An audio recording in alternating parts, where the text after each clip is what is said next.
Oke, baik. Assalamualaikum warahmatullahi wabarakatuh. Perkenalkan, nama saya Anggel Devri dengan NPM A1D025046.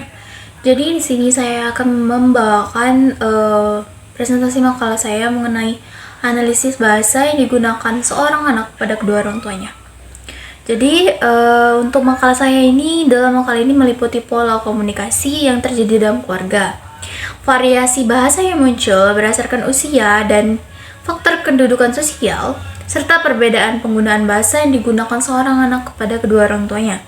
Selain itu, makalah yang saya buat ini juga menguraikan faktor-faktor yang mempengaruhi penggunaan bahasa, seperti tingkat pendidikan, lingkungan sosial, kedekatan hubungan, serta pengaruh media dan teknologi.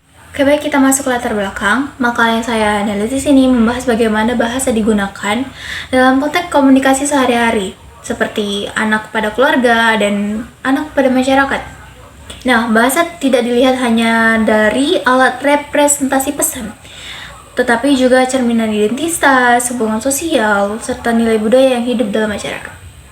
Nah, melalui analisis ini diperoleh pemahaman bahwa penggunaan bahasa di lingkungan sekitar dalam keluarga memiliki karakteristik yang berbeda-beda, namun saling terkait. Bahasa dalam keluarga cenderung bersifat akrab, santai, dan penuh kedekatan emosional. Sedangkan bahasa di lingkungan masyarakat memiliki aturan sosial yang lebih beragam tergantung siapa lawan bicara dan konteks masalahnya. Makalah ini penting untuk kemampuan menyesuaikan bahasa seperti kesatuan, pilihan kata, dan intonasi agar komunikasi dapat berjalan efektif dan harmonis. Oke, baik, kita sudah masuk ke dalam rumusan masalah. Saya ambil 4 rumusan masalah. Yang pertama, apa faktor yang menyebabkan perbedaan penggunaan bahasa oleh subjek pada kedua orang tuanya dengan ibu menggunakan bahasa Lembak dan ayah menggunakan bahasa Bengkulu Melayu? Yang kedua, bagaimana bentuk variasi bahasa yang muncul dalam komunikasi subjek dengan kedua orang tuanya? Lalu yang ketiga, apa fungsi sosial dan budaya dari penggunaan dua bahasa berbeda dalam satu lingkungan keluarga? Lalu yang terakhir, bagaimana pengaruh penggunaan bahasa yang berbeda tersebut terhadap hubungan komunikasi dengan keluarga? Nah, kita sudah masuk kepada hasil dan pembahasan. Pada yang pertama adalah tinjauan pustaka. Kajian sosiolinguistik membahas hubungan antara bahasa dan masyarakat, termasuk bagaimana dan mengapa seseorang menggunakan paribahasa yang berbeda dalam situasi sosial tertentu. Menurut Holmes 2013 menjelaskan bahwa pemilihan bahasa dipengaruhi oleh faktor sosial seperti hubungan pemutar lawan tutur, usia, status sosial, serta kedekatan emosional. Hal ini berkaitan dengan fenomena pemilihan bahasa yang berbeda dalam interaksi keluarga. Lalu, menurut Ward tahun 2010, variasi bahasa muncul akibat faktor geografis, sosial, dan situasional.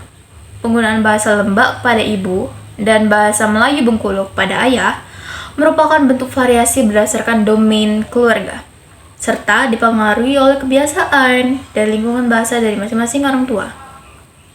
Lalu, menurut Chair dan Agustina tahun 2010 menyebut pemilihan bahasa sebagai tindakan pemilih kode tertentu ketika berkomunikasi, bergantung pada siapa yang diajak bicara dan konteks masalah.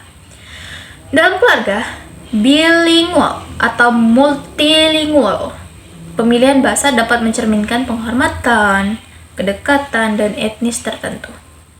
Oke, baik, kita masuk ke metode penelitian. Untuk metode penelitian yang saya gunakan adalah metode kualitatif dengan pendekatan sosial linguistik, karena tujuan penelitian adalah memahami secara mendalam penggunaan dua bahasa yang berbeda terhadap kedua orang tuanya, serta pengaruh terhadap hubungan komunikasi antara anggota keluarga.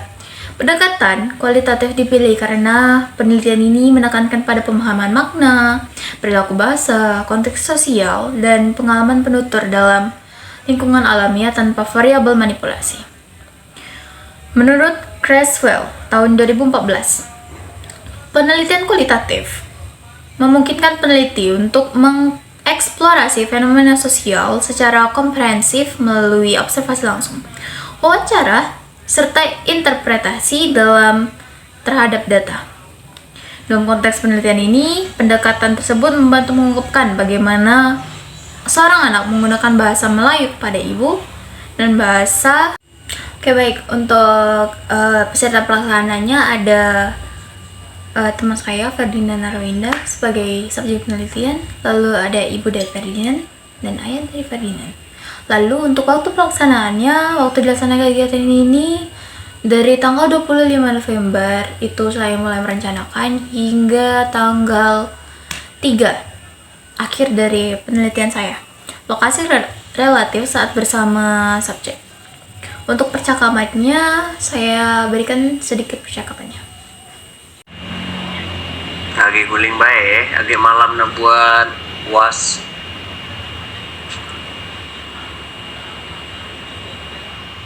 Hari ini mulai was tadi.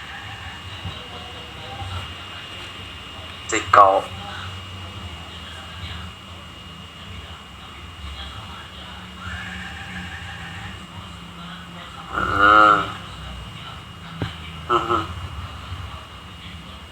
Nah, ini percakapan Ferdinand dengan mamanya.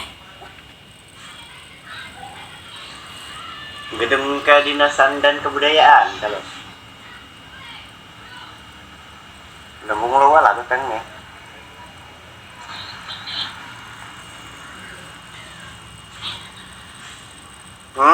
Mana Pak Kebung luar lah jauh. Kok pasti itulah. Oke, baik, kita masuk ke pemecahan masalah. Yang pertama, faktor penyebab perbedaan. Nah, faktor yang menyebabkan perbedaan pengguna bahasa oleh anak kepada kedua orang tuanya adalah karena kedua orang tuanya berasal dari dua suku yang berbeda. Ayahnya yang berasal dari Palembang dan ibunya orang Lembang. Keduanya memiliki perbedaan bahasa yang signifikan. Sang papa tidak bisa menggunakan bahasa Lembang, tidak terlalu fasih dalam berbahasa Lembang, sedangkan Mamat lebih terbiasa menggunakan bahasa Lembang karena mereka tinggal di lingkungan orang-orang yang berbahasa Lembang. Untuk Ferdinand sendiri, dia sudah terbiasa menggunakan bahasa Lembang dari kecil karena dia sudah tinggal di daerah ibunya. Dan penggunaan bahasa pada papanya juga seperti itu. Jadi dia sehari-hari menggunakan dua. Oke, baik, lanjut ke perbedaan leksikal atau pilihan kata. Penutur dapat memakai bahasa lokal yang berbeda tergantung lawan tutur. Misalnya, kata sapaan, istilah kekerabatan atau kata sehari-hari yang khas Lembang berbeda dari padanan dalam Melayu Bengkulu. Perbedaan pemahaman ini sering merupakan indikator identitas etnis atau asal-usul keluarga. Nah, lalu ada perbedaan fonologi atau pronunsiasi atau dialek. Bunyi vokal atau konsonan, intonasi, dan ritme ucapan dapat berbeda dalam dialek Lembak dan dialek Melayu Bengkulu. Sehingga kata yang sama mungkin terdengar berbeda bila ditujukan kepada ibu atau ayah. Ciri intonasi dan kosakata khas Melayu Bengkulu juga tercatat berbeda dari Melayu lainnya. Perbedaan tingkat kesatuan dan register pragmatis. Pilihan bentuk sapaan, bentuk kerja, penggunaan kata-kata penghormatan, dan strategi kesantunan dapat berubah tergantung siapa yang diajak bicara. Dalam keluarga, penutur sering menyesuaikan register untuk mengekspresikan rasa hormat, kedekatan, atau peran keluarga. Lalu ada ahli kode atau campur kode. Nah, subjek bergeser dari bahasa Melayu ke bahasa Lembak. Itu mungkin ada sedikit campuran. Sudah saya wawancarai bahwa terkadang dia juga suka tercampur-campur bahasanya antara Melayu dan bahasa Lembak. Kebaik, lalu ada fungsi sosial dan budaya dari penggunaan dua bahasa yang berbeda dalam keluarga. Pada fungsi sosial, yang pertama, membangun kedekatan dan keharmonisan komunikasi. Penggunaan bahasa yang sesuai dengan lawan bicara menciptakan rasa nyaman dan kedekatan emosional. Lalu, fungsi kedua, menyesuaikan diri dengan mitra tutor, seperti dengan ayah menggunakan bahasa Melayu dan ibu menggunakan bahasa Lembak. Lalu yang ketiga adalah memperluas kompetensi sosial. Anak yang terbiasa bilingual akan lebih fleksibel dalam berinteraksi di masyarakat yang beragam suku. Ia dapat memahami dua komunitas sekaligus. Lalu yang keempat adalah memperkuat solidaritas keluarga. Bahasa menjadi alat komunikasi untuk mempererat hubungan keluarga. Dengan menggunakan bahasa ayah dan ibu, keluarga memiliki ikatan sosial yang lebih kuat. Oke baik, lalu fungsi yang kedua adalah fungsi sosial budaya. Saya mengambil 5 fungsi, yakni yang pertama melestarikan identitas kedua suku budaya. Yang kedua, menjaga warisan budaya antar generasi. Yang ketiga, memperkuat rasa memiliki terhadap dua komunikasi budaya. Yang keempat, menanamkan nilai-nilai lokal. Dan yang kelima, mewakili kepunahan bahasa daerah. Nah, dalam komunikasi bilingual ini tentu ada dampak bagi seorang anak. Yang pertama adalah pendekatan dengan keluarga. Yang kedua ada meningkatkan pemahaman antara anggota keluarga. Dan yang ketiga, munculkan identitas kolektif keluarga yang lebih luas. Dan yang keempat ada mendorong toleransi dan penghargaan antar budaya dalam keluarga. Lalu yang kelima adalah membentuk pola komunikasi bilingual yang efisien. Nah, yang keenam ini ada potensi hambatan komunikasi jika tidak seimbang. Nah, meskipun dominan positif, bilingualisme keluarga juga dapat membawa tantangan. Yang pertama, anggota keluarga yang tidak menguasai salah satu bahasa mungkin kesulitan memulai percakapan. Lalu adanya kemungkinan salah tafsir jika anak belum menguasai dua bahasa secara seimbang. Lalu yang ketiga, perlunya ada penyesuaian agar semua anggota tetap terlibat. Namun, hambatan ini bisa dicegah dengan interaksi rutin, penggunaan bahasa secara konsisten. Oke, sampai kita di bab terakhir penutup. Yang pertama ada kesimpulan. Berdasarkan analisis yang saya ambil dari penggunaan dua bahasa yang berbeda daripada ayah dan ibu, pengaruh signifikan terhadap dinamika komunikasi dan dua hubungan sosial dalam keluarga tersebut.